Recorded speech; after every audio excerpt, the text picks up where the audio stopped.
చట్టాలు తెలియవు, రాజ్యాంగ పరిధి తెలియదు, ప్రజల్ని మాత్రం భ్రమలో ఉంచుతున్నారు. దీనివల్ల రానున్న కాలంలో ప్రజలకు జరిగే నష్టం ఏంటి? ఈ దోపిడీ నాయకుల వల్ల ప్రజలు ఎప్పుడు బయటపడేది? అదే నేను మొదటి నుండి కూడా ఇదే చెప్తున్నాను. ఈ గత 30 ఏళ్ళ నుంచి వెళ్ళి ఈ వర్గీకరణ పేరుతో ఒకరి మీద ఒకరు అనవసరంగా విమర్శలు చేసుకుంటూ సమస్యను పక్కదారి పట్టిస్తూ సమస్యను పరిష్కరించకుండా అసలు సమస్య మూలాలే ఫస్ట్ చర్చకు రావట్లేదు. చాలామందికి ఈ విషయాలు అర్థం కాకపోవడానికి కారణం ఏంటంటే అసలు మూలాలు తెలివాయి. నేను చెప్తున్నాను, ఈ వర్గీకరణ సమస్య కులం కాదు ప్రాంతం అని చెప్పేసి 2004 నుండి ఎప్పుడైతే ఈవి చిన్నయ్య కేసులో సుప్రీంకోర్టు జడ్జిమెంట్ ఇచ్చిందో నేను అప్పుడే చెప్పాను 341తో సంబంధం లేదు. ఇది యాక్చువల్గా 341కు ఈ సమస్యకు ముడిపడి పెట్టాల్సిన అవసరం అంతకన్నా లేదు. 341 సవరించడము ఎవరి తరం కాదు. ఈ దేశంలో ఉన్న ఆయనకు నరేంద్ర మోడీకి 400 కాదు కదా, ఇంకా 500 సీట్లు వచ్చినా కూడా ఆయన తరం కాదని చెప్పాను. ఇంకో విషయం ఏంటంటే మీ తాత ముత్తాతలకు తాతలు దిగి వచ్చిన వర్గీకరణ ఆగదని కృష్ణమాదిగా మాలల్ని రెచ్చగొడుతూ ఒక స్టేట్మెంట్ ఇస్తున్నారు. అవును. అయితే నేనేమంటానంటే ఇది రెచ్చగొట్టడమే. ఇప్పుడు ఇప్పటిదాకా రెచ్చగొట్టే 30 ఏళ్ళ దాకా సమస్య పరిష్కారం కాకుండా చూశారు నాయకత్వం, అధినాయకత్వం. నేనేమంటానంటే అసలు కృష్ణమాది గారు ఈ సమస్య మీరు ఉమ్మడి ఆంధ్రప్రదేశ్ వర్గీకరణ అన్నారు కానీ జాతీయ సమస్య అనలేదు. నేను మీరు ఈదుమూడిలో ప్రారంభించినప్పుడు ఇది ఏమన్నారు మీరు?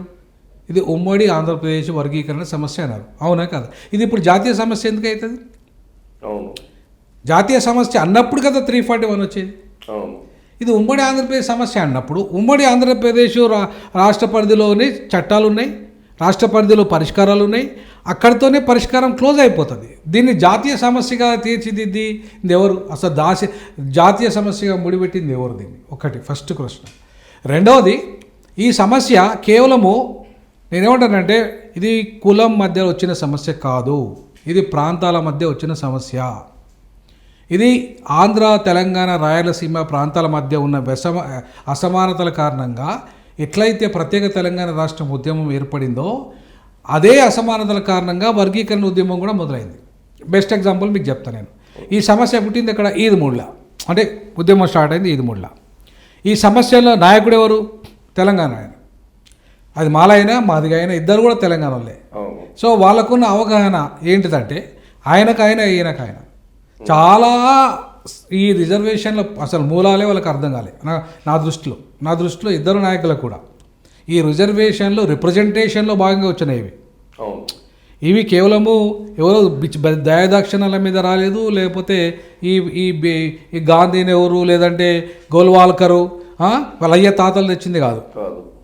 ఇది బాబాసాహెబ్ అంబేద్కర్ కొట్లాడి బ్రిటిష్ వాళ్ళతో కొట్లాడి మన రిప్రజెంటేషన్ లేదు కాబట్టి మన కోసం ఇది ఆయన కొట్లాడి తెచ్చిన రిజర్వేషన్లు ఇవి. సో కాబట్టి ఆయన తెచ్చిన రిజర్వేషన్లు ఇవి, మన కోసం తెచ్చిన రిజర్వేషన్లు. ఇంకెవడో ఇవాళ వాటి మీద వాటిని ఇష్టారాజ్యంగా వ్యవహరిస్తానంటూ ముఖ్యంగా నేను చెప్తున్నది ఏంటంటే ఈ రిజర్వేషన్లు బీజేపీకి ఏం సంబంధం?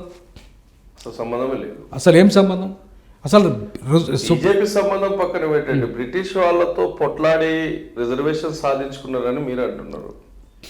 ఇదే మంద ఏలియా ఏమంటాడంటే రిజర్వేషన్ల కొరకు అంబేద్కర్ బ్రిటిష్ వాళ్ళతో కుమ్మక్కై, ఇట్ మీన్స్ బ్రిటిష్ ఏజెంట్గా మారి రిజర్వేషన్లు తెచ్చినట్లయితే నేను బీజేపీ ఏజెంట్గా మారడం తప్పేమంటే ఆయన బాబాసాహెబ్ అంబేద్కర్తో పోల్చుకునే ప్రయత్నం చేస్తాడు. బాబాసాహెబ్ అంబేద్కర్కు ఆయనకి ఏమైనా పోలిక ఉందానండి?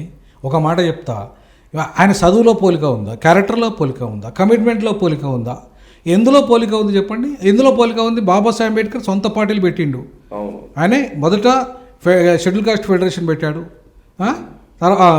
మొదట ఇండిపెండెంట్ లేబర్ పార్టీ పెట్టాడు, తర్వాత విషయం ఏంటంటే బ్రిటిష్ వాళ్ళతో కుమ్మక్కయ్యాట. అదే నేను ఏమంటాను, బ్రిటిష్ వాళ్ళ మెడలు వంచి ఇవాళ బాబాసాహెబ్ అంబేద్కర్ ఆయన ఇవాళ ఇవి కూడా ఇవాళ మనకు వచ్చిన ఆగస్తా రిజర్వేషన్లో ప్రాతినిధ్యం వచ్చిందంటే బాబాసాహెబ్ అంబేద్కర్ కృషి వల్ల వచ్చింది.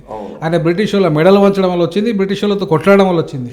బ్రిటిష్ వాళ్ళతో కాంప్రమైజ్ అయితే బాబాసాహెబ్ అంబేద్కర్ కాంప్రమైజ్ అయితే ఆయన ఎప్పుడో ఈ దేశ రాష్ట్రపతి అయ్యేటోడు, ఈ దేశానికి ప్రధానమంత్రి కూడా అయ్యేటోడు.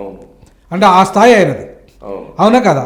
అవన్నీ వదులుకొని అరే ఆర్ఎస్ఎస్ బీజేపీ వాళ్ళ కాళ్ళు మొక్కేటటువంటి ఒక మూర్ఖుడు బాబాసాహెబ్ తో పోల్చడం ఏంటి? నేను అదే అంటున్నాను, వాళ్ళ బాబాసాహెబ్ మీరు ఒక్కరు తప్ప మాదిగా ఇంటెలెక్చువల్స్ దీన్ని ఖండించలేరంటే దీన్ని ఏ విధంగా అర్థం చేసుకోవాలా? నేనేమంటున్నానంటే అసలు బాబాసాహెబ్ అంబేద్కర్ కాలిగోటుకి సమానం కాని వాళ్ళు కూడా ఇవాళ బాబాసాహెబ్ అంబేద్కర్ లాగా మాట్లాడడం అనేది చాలా దుర్మార్గమైన విషయం.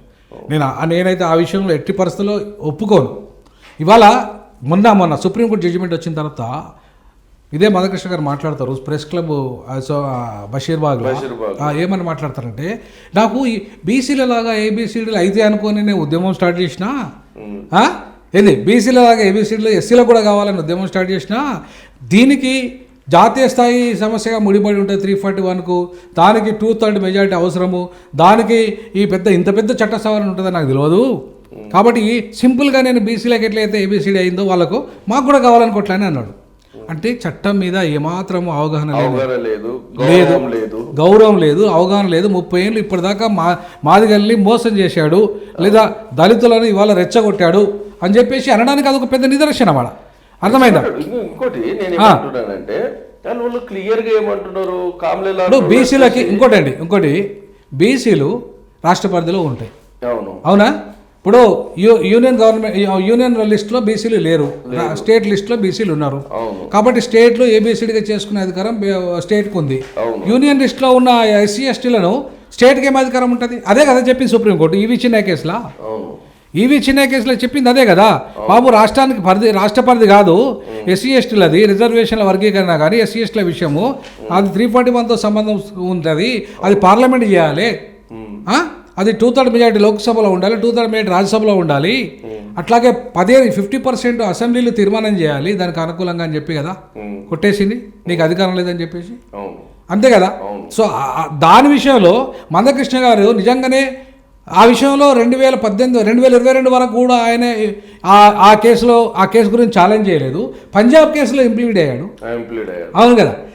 ఈవి చిన్న కేసులో ఇంప్లీడ్ కాలేదు, కొట్లాడే, దీన్ని ఛాలెంజ్ చేయలేదు. ఎందుకు చేయలేదు? నిజంగానే నీకు అన్యాయం జరిగిందని నీకు అనిపిస్తే, మాదిగలకు అన్యాయం జరిగిందని నువ్వు అనుకుంటే నువ్వు ఈవి చిన్న కేసుని ఎందుకు ఛాలెంజ్ చేయలేదు? ఆయనకు అసలు వర్గీకరణ జరగాలని ఎక్కడ ఉంది? ఎస్, నేను అనేది కూడా ఇంకో విషయము,